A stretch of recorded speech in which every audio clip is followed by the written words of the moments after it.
Buckle up, everybody, because today we are diving headfirst into the world of quantum computing. Oh, yeah, this is going to be a wild We're one. talking computers so powerful they make our current tech look like, well, Like cave drawings. haha, pretty much. We're using that awesome Star Talk episode with Michio Kaku and Tiffany Haddish as our guide for this deep dive. They make a great team, by the way. I love how they explain things. Well, yeah, it's like you never thought you'd hear a physicist and a comedian breaking down quantum physics and making it so fun. And relatable, too. Absolutely. And, they bring up some seriously mind-bending stuff. Like parallel universes. Oh, yeah, the multiverse.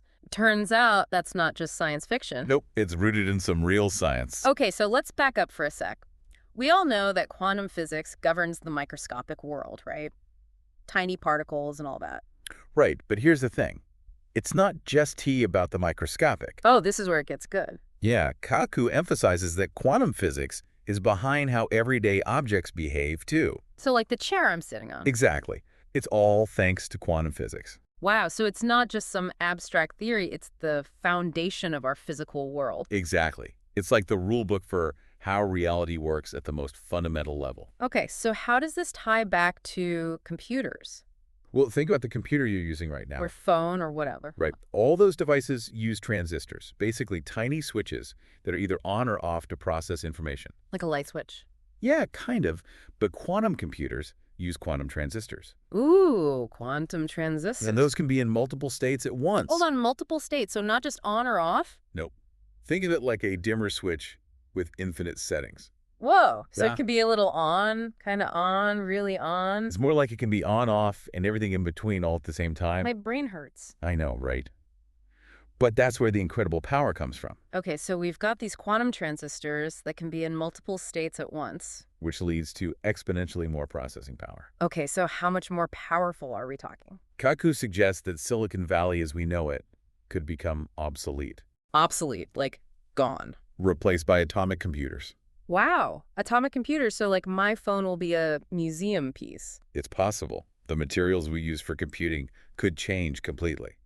So that brings us to this idea of quantum supremacy. Ah, yes. The point where quantum computers surpass traditional computers for specific tasks. And we're already there. We are. It's not just a theoretical concept anymore. That's kind of mind-blowing when you think about it. It really is. So how do these quantum computers actually achieve this supremacy? Well, Kaku uses a great analogy. Think of a mouse in a maze. Okay, I'm picturing it. A regular computer has to try each path one by one until it finds the exit. Like trial and error. Exactly. Yeah. But a quantum computer can explore all paths simultaneously, like it has millions of mice working in parallel. Whoa, talk about a shortcut. Right. That's the power of quantum computation. It's like having a massive parallel processing system all in one. Okay, so we've covered the basics of quantum physics, how quantum computers work, and even touched on this idea of quantum supremacy. And how it's already here. Right. So now I'm curious about this whole multiverse thing. Ah, yes, the idea of multiple realities existing at the same time. It sounds like something out of a sci-fi movie. It does. But it's a concept rooted in quantum physics. Seriously? Yeah, and Tiffany Haddish even shares a funny anecdote about feeling like different parts of her are in different places. Maybe she's experiencing the multiverse. Uh-huh. Yeah. Who knows? But it's a great example of how they make these abstract ideas relatable. It is. Okay, so if the multiverse is rooted in quantum physics, what about this whole Schrodinger's cat thing? Isn't that connected too? Absolutely. It illustrates the concept of superposition, where a particle can exist in multiple states at once. Like that cat that's both dead and alive until you open the box. Exactly. It's only when we observe it that it chooses one state. So before we open the box, the cat is both alive and dead. In a sense, yes. It's existing in all possible states simultaneously. Whoa, that is seriously messing with my head. I know, right? It challenges our everyday intuition. It definitely does. So how does that tie into the Heisenberg uncertainty principle? Isn't that all about not being able to know both the position and momentum of a particle? Exactly. It's basically saying that you can't know everything about a particle with perfect accuracy. It's all about probabilities, not certainties. Okay, so quantum mechanics is all about probabilities and uncertainty. And mind-bending possibilities, like quantum entanglement. Oh, yeah, that's another one that always trips me out. Two particles linked no matter how far apart they are. Like they have some kind of telepathic connection. Right, and they can influence each other instantly. Which seems to defy Einstein's theory of relativity. Yeah, nothing can travel faster than light. Right. Right. But here's the thing with entanglement. While information seems to travel instantly, it's not usable information. So no faster than light communication. Not quite. It's No. more like a random correlation that we can't control. Okay, so entanglement might not be a way to send messages faster than light. But it's still a pretty wild phenomenon, and it's being used to develop new technologies, like super secure communication systems. So there are practical applications for this mind-bending stuff. Absolutely.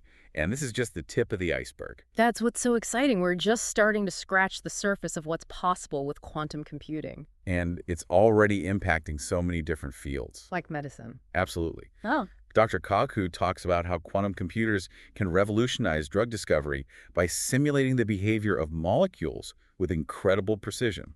So we could develop treatments for diseases that are currently incurable. It's definitely a possibility. Wow. And what about energy? Could quantum computing help us solve the climate crisis? Potentially, it could lead to breakthroughs in renewable energy technologies like more efficient solar panels or even new ways to capture and store energy. And space travel? Oh yeah. Kaku talks about how quantum computers could help us design more efficient propulsion systems and navigate through space more effectively. So interstellar travel might not be so far-fetched after all. The possibilities are endless. So when will this all be available to the average person? Are we talking years, decades, centuries? Well, Kaku suggests that we'll likely access quantum computers through the internet, similar to how your phone connects to servers today. So it'll be like having a supercomputer in our pockets. Essentially, imagine the things you could do with that kind of power at your fingertips. It's mind-boggling. But with all this power comes potential risks, right? Absolutely. Huh? We need to be mindful of the ethical implications of such powerful technology. Like, what happens if quantum computers become powerful enough to break our current encryption methods? That's a huge concern. All our online data could be vulnerable. It's a bit scary to think about. It is. And that's why we need to have these conversations now while this technology is still developing. We need to make sure we're using it for good, not for harm. Exactly. And that's what makes this deep dive so important.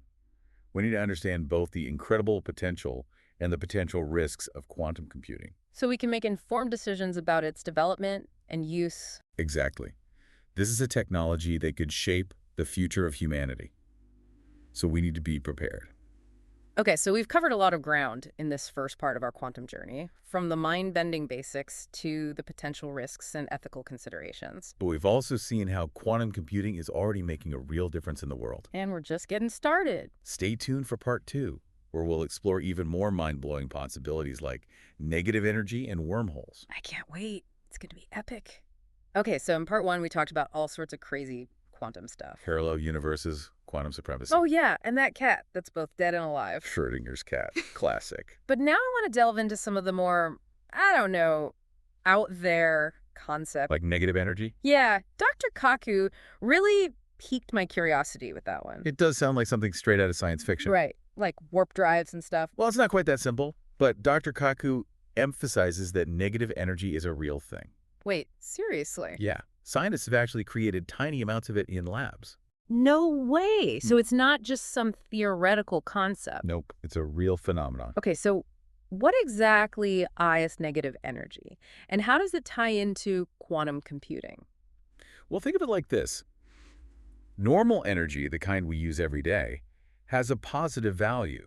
It attracts things, like gravity. Okay, that makes sense. Negative energy, on the other hand, has a negative value. So it repels things. Exactly. Yeah. Like anti-gravity. Whoa, okay.